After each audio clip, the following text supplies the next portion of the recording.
तो अगला क्या है बच्चों, हॉर्नबिल फेस्टिवल। यार 17 ट्राइब्स हैं नागालैंड में, और 17 मिलकर अपना अलग अलग फेस्टिवल ऑर्गेनाइज करती हैं। तो एक ऐसी जगह है ना जहाँ पे खूब सारे फेस्टिवल्स हैं। नागालैंड की बात मैं कर रहा हूँ, ठीक है। तो अगला टॉपिक इंपॉर्टेंट क्यों है, क्योंकि आज है 1 दिसंबर। तो 1 दिसंबर से 10 दिसंबर तक फेस्टिवल मनाया जा रहा है, नागालैंड में मनाया जाता है, हर साल मनाया जाता है। उसको हम लोग क्या बोलते हैं, हॉर्नबिल फेस्टिवल। तो पहला क्वेश्चन तो ये बन सकता है बच्चों, हॉर्नबिल क्या है। तो हॉर्नबिल तो एक बर्ड का नाम है। हॉर्नबिल फेस्टिवल कहाँ पे मनाया जाता है, आंसर है नागालैंड। थोड़ा सा ना मेरा क्या तरीका है, ये जो प्रीलिम्स वाली बातें हैं प्रीलिम्स के अकॉर्डिंगली। तो Nagaland government is ready to organise hornbill festival. कब से कब तक मनाते हैं, 1 दिसंबर से 10 दिसंबर तक। हॉर्नबिल फेस्टिवल को हम लोग बोलते हैं फेस्टिवल ऑफ फेस्टिवल्स, क्योंकि लगभग 17 ट्राइब्स हैं, वो सब इकट्ठे होती हैं और अपने फूड को लेके, कल्चर को लेकर, ड्रेसेस को लेकर, जो पुराने लोग उनके यहाँ के रहे जिन्होंने कुछ अच्छा काम किया उनको लेकर एक बड़ा अच्छा फेस्टिवल ऑर्गेनाइज होता है, ठीक है। तो एक जगह बनाई गई है किसामा हेरिटेज विलेज। ये जो नागालैंड की कैपिटल है उससे 12 किलोमीटर जगह दूर है ये, और यहाँ पे एक फेस्टिवल ऑफ फेस्टिवल हॉर्नबिल मनाया जा रहा है। तो इंपॉर्टेंट पॉइंट क्या है, हॉर्नबिल क्या है, हॉर्नबिल एक बर्ड है। हॉर्नबिल फेस्टिवल कहाँ मनाया जाता है, नागालैंड में मनाया जाता है, ठीक है। अभी आगे अब 10 तारीख तक इसके बारे में मिलता रहेगा, बट आज जो जो इन्फॉर्मेशन है उसको डिस्कस करते हैं। एक पवित्र चिड़िया है वहाँ पे जिसको बहुत सेक्रेड मानते हैं, हॉर्नबिल। तो इसी के नाम पे मनाया जाता है। इसमें मैंने आपको बताया ना कि ये शोकेस है, ये फेस्टिवल किसका, culture, heritage, food, custom of Naga tribe. Naga tribe तो रहती ही रहती है, इस एनुअल प्रोग्राम में लगभग नागालैंड की 17 ट्राइब और आती हैं, ठीक है। इसका ऑब्जेक्टिव ये है कि अपने कल्चर को, अपने फूड को, अपने कस्टम्स को पूरी दुनिया के सामने लेकर जाना और उनका प्रमोशन करना, ठीक है। बहुत कुछ सीखने को मिलता है।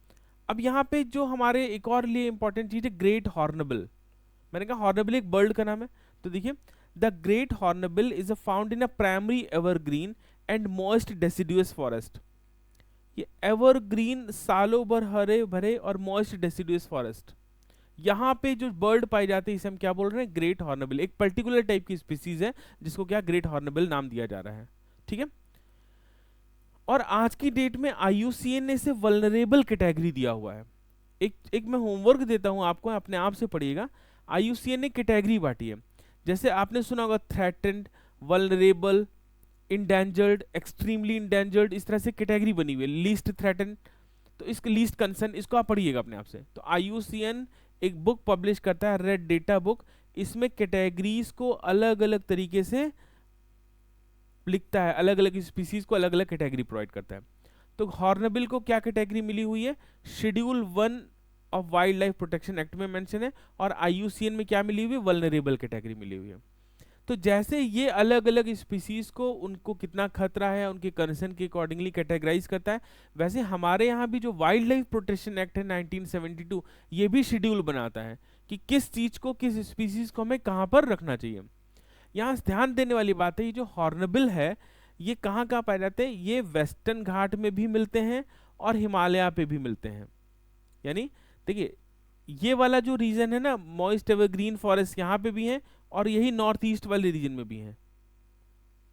तो याद रखें हॉर्नबिल कहाँ पे हमें मिल रहे हैं, केरला पे भी मिल रहे हैं और नॉर्थ ईस्ट हिमालय पे भी मिल रहे हैं, याद रखिएगा। Greater hornbills are found in Western Ghats and Himalayas.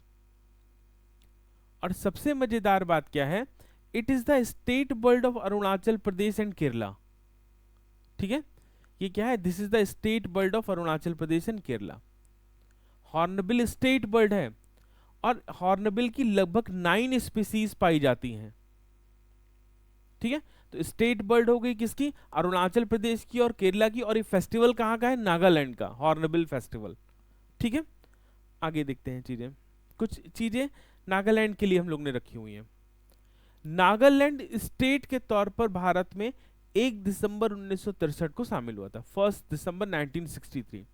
और ये भारतीय यूनियन, इंडियन यूनियन में शामिल होने वाला कितने नंबर का देश है, 16th। मैंने क्लास में भी बच्चों को बोला हुआ, आप सब भी समझे, जो नॉर्थ ईस्ट के स्टेट्स हैं इनके बॉर्डर जरूर पढ़िए।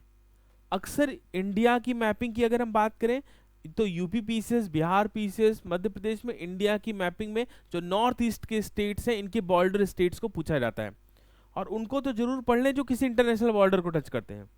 तो ऐसे एक कॉपी में बना लेंगे। तो देखिए, अगर हम नागालैंड की बात करें तो नागालैंड के वेस्ट में क्या है, असम, म्यांमार है ईस्ट में, एक इंटरनेशनल बॉर्डर है, अरुणाचल प्रदेश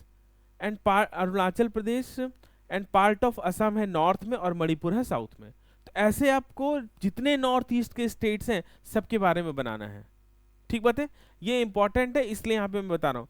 इन क्लासेस को देखने का सबसे बड़ा फायदा ये होगा कि आप अपने आप से भी पढ़ना सीख जाएंगे कि क्या इंपॉर्टेंट है, क्या खाना चाहिए और क्या नहीं। ठीक है, आगे देखिए नेक्स्ट पॉइंट। ज्यादातर लोगों को पढ़ना है, लेकिन क्या पढ़ना है सिलेक्शन इन्हीं का होगा। अब यहाँ पे अगर हॉर्नबिल अरुणाचल प्रदेश का स्टेट बर्ड है, केरला का है, तो नागालैंड की क्या है।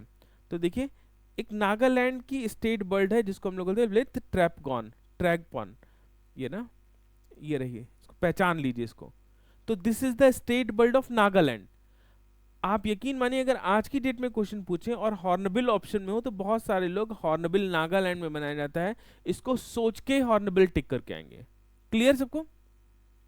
अगले पॉइंट को देखिए, इसी तरह से मिथुन एक एनिमल है जो स्टेट एनिमल है नागालैंड का और अरुणाचल प्रदेश का।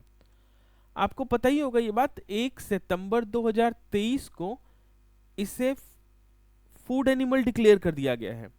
फूड एनिमल डिक्लेयर करने का मतलब क्या हुआ कि इसे कमर्शियली फार्मिंग के लिए यूज किया जा सकता है। इसका मतलब ये हुआ कि इसे हम पैदा और बड़ा इसलिए करवाएंगे ताकि इसको हम, इसके मीट को प्रोसेस करके हम इसको यूज कर सकें। ठीक बात है। तो ये स्टेट एनिमल है और ये यहाँ पे फूड एनिमल की भी तरह ट्रीट होता है। थोड़ा सा गड़बड़ है, राज्य का एनिमल है और इसको यहाँ लोग खाने की भी कोशिश कर रहे हैं। देखिए लिखा हुआ है, क्विक फैक्ट है, north east mithun gets food animal tag. Food animal मैंने बता दिया।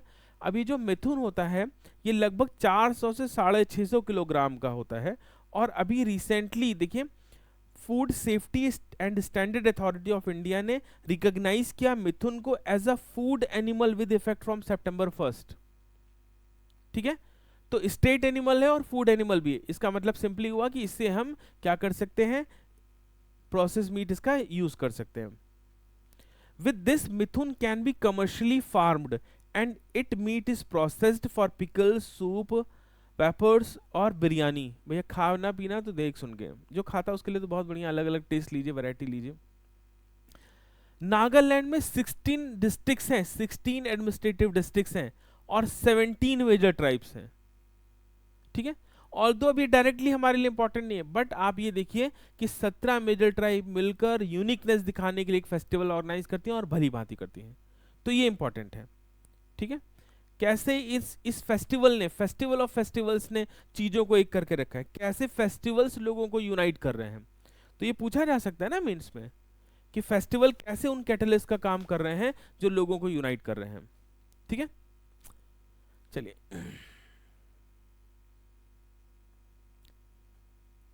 ये कुछ ट्राइब्स के नाम है, ये याद करने पड़ेंगे आपको। भारत में कितने ट्राइब्स पाए जाते हैं, उनके नंबर क्या है, उनके सीक्वेंस क्या है, वो याद करने पड़ेंगे। इसका स्क्रीनशॉट ले लीजिएगा। नागालैंड में यही 17 ट्राइब हैं और यही 17 ट्राइब मिलकर कौन सा फेस्टिवल ऑर्गेनाइज कर रही हैं, हॉर्नबिल। कब से कब तक, 1 तारीख से 10 दिसंबर तक, आज पहला दिन है इसका। नागालैंड की कुछ और इंपॉर्टेंट बातें भी हैं जो हमारे लिए बहुत इंपॉर्टेंट। नागालैंड के कई प्रोडक्ट को जीआई टैग मिला हुआ है। जीआई टैग के बारे में आपको पता होगा, जीआई टैग इंडिविजुअल्स को ना मिलकर स्टेटस जगहों को मिलता है, क्षेत्रों को मिलता है। ठीक है, जैसे देखिए नागा ट्री टोमेटो, किसी ने खाया हो तो बताना भैया कैसा टमाटर होता है, नागा का टोमेटो। ठीक है, जैसे नागा मिर्चा, तो इस तरह की कुछ चीजों को स्पेसिफिक टैग मिला हुआ है नागालैंड का। क्लियर। नागालैंड में मैंने आपको पहले बताया कि त्योहार बहुत सारे हैं, 17 ट्राइब है, 17 का अलग अलग फेस्टिवल है और 17 मिलकर फेस्टिवल ऑर्गेनाइज कर रहे हैं। तो हॉर्नबिल को फेस्टिवल ऑफ फेस्टिवल्स इसलिए बोल रहे हैं क्योंकि यहां सारी ट्राइब्स मिलकर मना रही हैं। क्लियर। अगला देखो, 85% जो पॉपुलेशन है नागालैंड की वो किस पे डिपेंड करती है? एग्रीकल्चर पर डिपेंड करती है, आज भी एग्रीकल्चर पे डिपेंड करती है। तो थोड़े से आपको पता है फेस्टिवल एग्रीकल्चर से रिलेटेड होते हैं, हमारे कस्टम से रिलेटेड होते हैं। तो रोल ऑफ फेस्टिवल्स क्या है हमारे लाइफ में, यहाँ एक ये भी पॉइंट बन सकता है, आप इस पे करने की कोशिश करेगा, बिना देखे बिना कोई कॉपी पढ़े पढ़ोगे रोल ऑफ फेस्टिवल्स क्या है। अगर आप लिखना सीखना चाहते हो, मेंस राइटिंग करना चाहते हो, तो अगर बिल्कुल नहीं आपको समझ में आता, क्वेश्चन आता है और आपको पता है कि अब यार मैं लिखूं क्या, मैं शुरू नहीं कर पा रहा हूं, तो छोटी छोटी बातों को पकड़ो। जैसे मैंने बोला त्योहारों का आपके जीवन में क्या रोल है, इतना लिखो, गलत सही कुछ लिखो, ठीक है, तो धीरे धीरे इंप्रूव करोगे। अगर आप अपने प्रिपरेशन के दौरान 1000 आंसर लिख ले रहे हो तो आप आंसर राइटिंग सीख चुके हो। और अगर ये संख्या थोड़ी 500-400 और बढ़ा लेगे ना तो तुम्हारा सिलेक्शन कोई रोक सकता ही नहीं है, ठीक बात है। तो छोटे छोटे रोल ऑफ फेस्टिवल पढ़िएगा, क्लियर। इसमें और कुछ इंपॉर्टेंट नहीं है बच्चों, अगला टॉपिक देखते हैं हम लोग। तो ये जो हम लोग की सीरीज है ना करंट अफेयर की, ये लाइव भी चलती है, रोज लाइव मिलेगा आपको 5 बजे से 6 बजे के बीच में, ठीक है। तो डेली क्लास अटेंड करिए 5 बजे से 6 शाम को, जिसमें हम लोग पूरे दिन के इंपॉर्टेंट यूपीएससी के करंट अफेयर को कवर कराते हैं, ठीक है। यूपीएससी यूपी पीसीएस इनके करंट अफेयर यानी स्टेट पीसीएस के करंट अफेयर, अगर आप अच्छी तरह से प्रिपरेशन करना चाहते हैं तब तो ये यूजफुल है। और आपने अलग अलग दुख दर्द पाल रखे हैं कि लाइक मेरी तो अंग्रेजी कमज़ोर है, मेरी तो हिंदी कमज़ोर है, मेरे पास टाइम नहीं है, तो ये तैयारी आपके लिए है नहीं, ठीक है। चलिए बच्चों, बेस्ट ऑफ लक, मिलते हैं अपने अगली क्लास में जिसमें हम लोग आगे के टॉपिक डिस्कस करेंगे। आज जो भी 5-7 टॉपिक किए हैं ये आपके सबके लिए इंपॉर्टेंट है। फॉलो कर लीजिए, सब्सक्राइब कर लीजिए और लाइव चैनल पे जरूर आइए।